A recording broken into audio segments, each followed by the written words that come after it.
Game two is sort of a recovery game from game one. I think we set up the board again because I was just so devastated by my loss that I had to avenge it. So I'm white now. Dave is black, and of course Dave is feeling very confident. I'm red-faced with embarrassment at this point. So here we go. It's a queen's pawn opening, d4. He doesn't play f5. He plays d5. Smart. And I play c4 for the first time in probably many of my games. I read a very quick excerpt from a book on how to play queen's pawns openings, and I realized that c4 is widely considered the best second move, and that's what I played. He takes it. Reasonable. I play knight c3. It's okay. Knight c3 is not bad, but I think a move like e4 makes more sense. Again, I just want to put pressure on this pawn. Um, but okay, knight c3 is not bad. It's okay. So then Dave, again, a little bit of an awkward move. Why is it awkward? Well, you don't want to walk into this push now or later, right? It's a little strange. He should have played, in my opinion, something like either a6, about to a6 and preparing b5 to defend the pawn. That's one idea. Or just, you know what, just playing something like knight f6 and continuing development. Either one. Something other than knight c6. Knight c6 is a strange move. That's what he plays. Now I play e3. Again, opening the diagonal for my light squared bishop, threatening to take. And Dave is very material. He doesn't like to lose any of his pieces, even a pawn. So rather than just continue development with like knight f6, that would be a very normal move, instead, he says, no, I'm going to hold on to this pawn. He plays bishop e6, right? Trying to protect the pawn. The issue, of course, is he doesn't see a very obvious move. You can probably see it yourself. Pause the video if you want to take a few seconds, but it's pretty obvious. Yeah, d5. I play it immediately. And now he's mad, understandably. And he takes it. What's he going to do? He's going to lose a piece here. So he takes. And like that, I'm up an entire piece.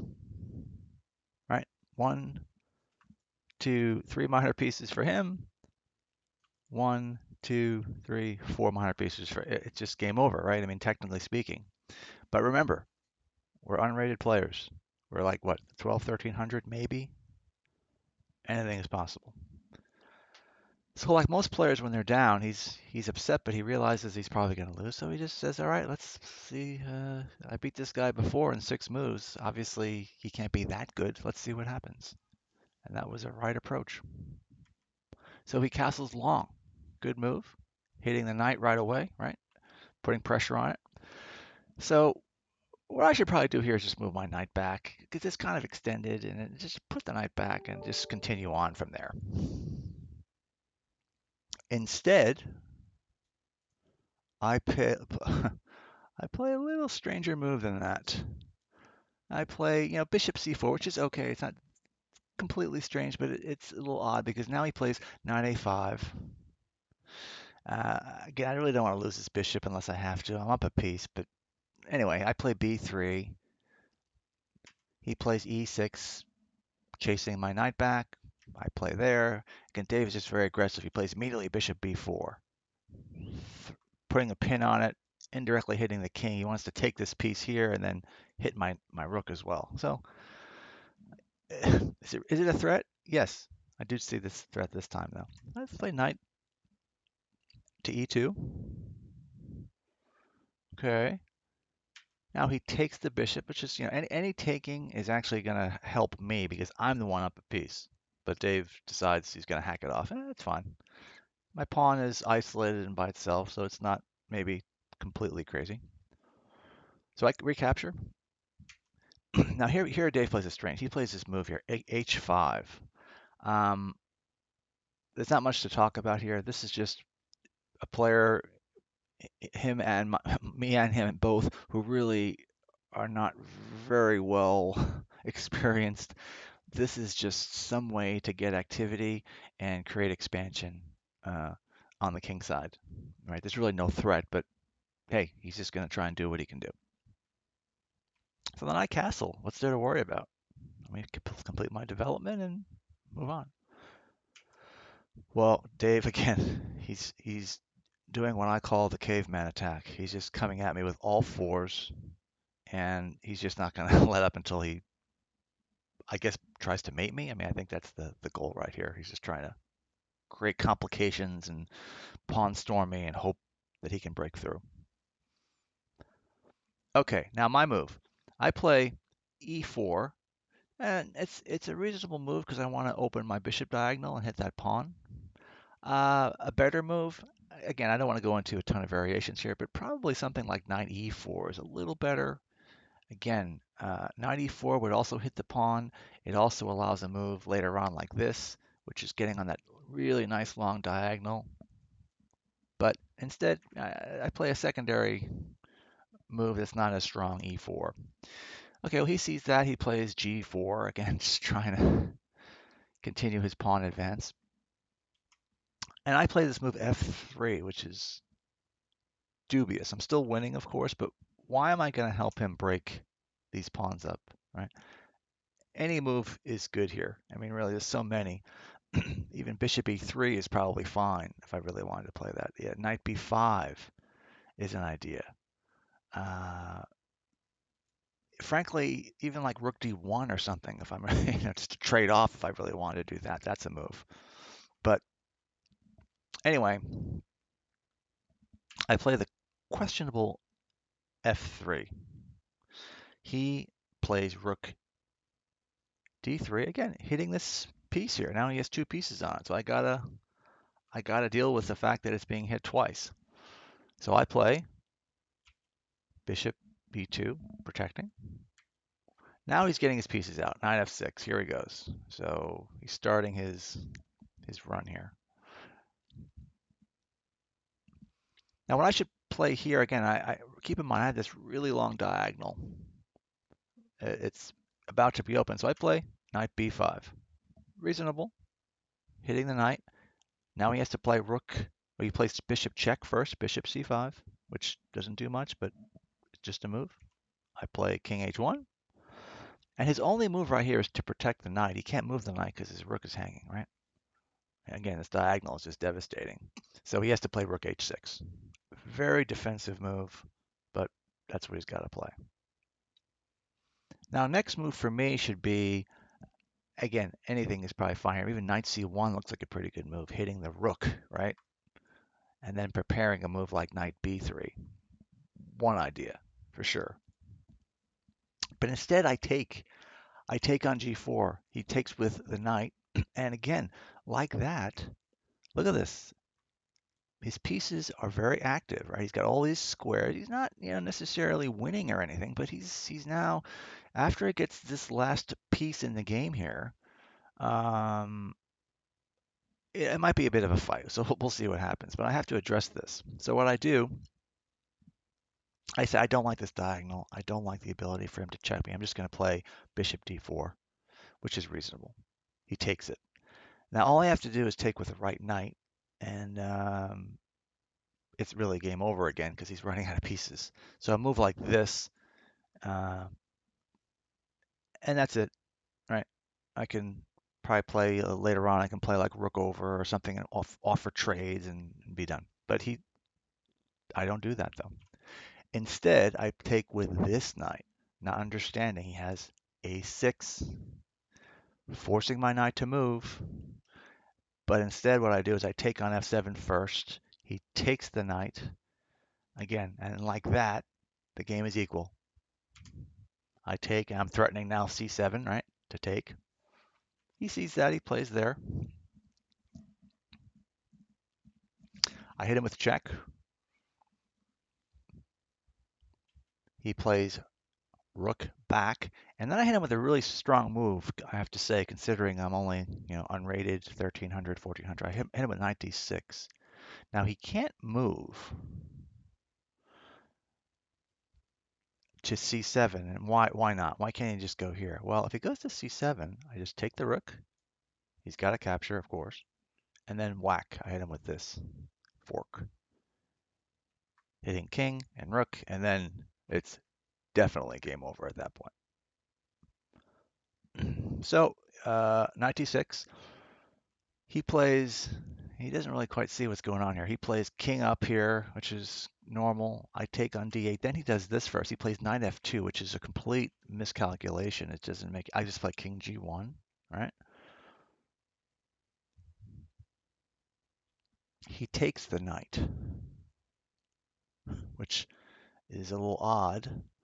Now, what I should probably play here, winning immediately, is rook d1, but I didn't see that. Rook d1 protects everything. If he takes my rook, obviously I still have that knight fork, but I didn't do that. Instead, what I did is I just knight takes e4. And again, I'm still winning. I'm up a piece, but probably not as cleanly as before. So he takes the rook. I play rook check. Do I need to play that? Probably not. A4 makes much more sense. Get my pawns rolling. I'm up a piece. There's no reason to stop. Maybe play A4, A5, you know, suppress this pawn here and control squares. That would be nice. But rook d1, a lot of amateur players and myself at this point play obvious moves that, you know, are forcing. So rook check, he plays king c7. Okay. Now I play an odd move. What's a good move here? Look at it and what do you think? Well, probably something like king f2, right? Getting my king closer to the center. Whenever you have an ending, you always want to try and move your pieces to the center as quickly as possible. So I don't do that. I play c5, and it's a reasonable move because it does control d6 and b6, but at the same time, it does slow things down a little bit, right? My knight's kind of frozen here. I can't move it. It's a little awkward. And although I can pop into to here at some point, it's not quite as flexible as I would have liked it. But I'm up a piece. So he tries to get his rook active again. He pulls it back. I play rook d6, reasonable, just trying to get it, attacking the e6 pawn to try and win a pawn. He, of course, sees it, and he decides to counterattack, hitting my a pawn. So I just play h3 to prevent back rank mates. He takes, I take, it's pawn for a pawn, and we're back to I'm up a clean piece, 3 pawns versus 3 pawns, and I'm up a full knight. All right, he wants to put a pin on me. Kind of complicate matters as much as possible. So I check him. He plays king d8, hitting my rook. Go back. He hits it again. And now I just hit him with check to kind of keep things going and get rid of the pin. Now he goes back to c7. It looks like it's kind of the same old game. So now I play knight f6, hitting the straggler here. He defends it and also hits this guy, which is weak. And now, like most beginners, I'm confused in the ending. I don't know how to play this. All right, a move like knight d7 is probably fine, you know, protecting and holding the piece, but I didn't find that. If I play here, that's pretty reasonable, right? It's not much he can do, and then I can start getting my king involved, you know, afterwards. But I didn't see that. So rook d7 check, back. I go this way. So then he takes, he goes to rook f5, threatening to take the knight. Just capture the pawn. He captures the pawn. And again, we're materially equal, but here's the thing. We both have sets of passers. And even though I'm up a piece, if he gets his pawns moving too quickly, it could be a problem. And that's a little bit of foreshadowing for what actually happens. So again, a check. Why check him? No point. I have him completely pinned here on the back rank. And this is where endgame understanding has to kick in here. Since I have him in a situation where his king is cut off, I should start moving my own king to the center, right? And then I can move my rook to help matters and trade off and so on. But again, I don't do that because I don't have the experience yet. I play rook h8, which is a bad move, getting him active, helping him to the center, king c7. Now I get my knight involved, just trying to get it more to the center, have it more active. And he plays a good move here, b5. It's starting his pawn storm. And again, I can't get behind the pawn. I want to play a move like this maybe to get, but I can't because his king is there. So I say, again, a random check. Check. He plays back again. He's cut off again. So this is an opportunity for me. I should probably play my king up or a move like knight e8 maybe, to knight c7, something. But nope, I play knight d7. Okay, and then he plays check, and I go to the hole, which is reasonable. But again, these pawns are slowly marching down. So I go king h2. There he goes. Good move. b4. Now I probably just could play a knight b6. Is probably a good move, followed by here. And that's what I do. Knight b6, getting my knight involved in the motion of the pawns. He can't go forward. He has to go here, and that's great. So now a move like rook h4 makes a lot of sense, right? The idea is I want to go here and maybe here, threatening this pawn, and then I think I have a pretty good good game going on here. But I'm not paying attention. I play knight d7 again, helping him up. Knight check, and for some reason he doesn't understand that. Well, I don't understand that I'm helping him to the middle, so he goes king b6, helping him support the pawns. All right, hit the rook. He says, okay, I'll just lift it. I go here. Look at this. b5. Now my advantage is really dwindling here. It's becoming very tough. So I try and get my rook on the back rank to try and hit him with check. Good move. He plays king c5, hitting the knight. I check him. He just moves forward. And now my advantage is probably infinitesimal here. I'm maybe in trouble. Exact play is required by me right here. So I move my rook over. Is that a good move? It's probably okay. I think rook h4 is a little better. The idea is here. If he goes here, then I get behind it, which is probably not the right move here. Right? And then he's, I'm probably back to winning again. But I go rook b8. Again, he's getting his king, pushing it forward. It makes a lot of sense. But what he doesn't see is I have a shot here. I don't take it right away, but I play h4 to say to myself, you know what?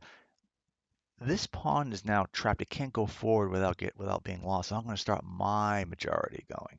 Right? So then he plays king to d2. It's kind of a senseless move. It doesn't help anything. And I hit him with a nice shot here.